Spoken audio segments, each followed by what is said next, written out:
Sejumlah petinggi militer Israel dilaporkan tengah bersiap melakukan pengunduran diri atau resign massal dari jabatannya. Kabar ini mencuat usai surat kabar Israel Yediot Ahronot yang dilansir dari Al-Mayadin mengungkapkan bahwa Komandan Komando Pusat Pasukan Pendudukan Israel, Mayor Jenderal Yehuda Fox akan mengundurkan diri pada Agustus mendatang. Pengunduran diri ini disampaikan langsung oleh Yehuda Fox kepada Kepala Staf Angkatan Militer Israel Herzi Halevi. Sudah 3 tahun ia menjabat sebagai Komandan Komando Pusat Pasukan Pendudukan Israel. Di antaranya Kepala Staf Angkatan Bersenjata Israel, Herzi Halevi dan wakilnya Amir Baram.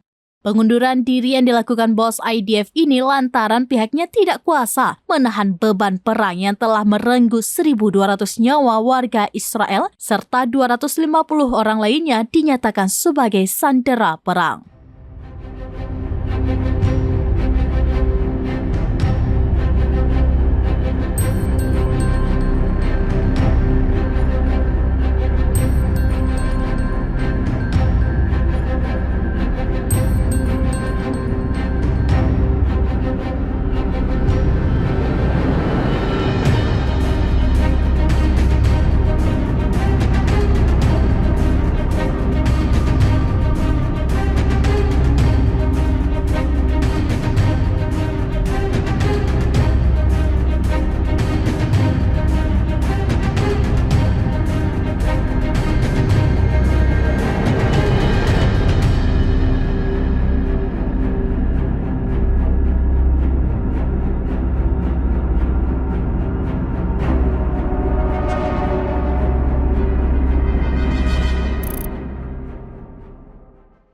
Download Tribun X sekarang, menghadirkan lokal menjadi Indonesia.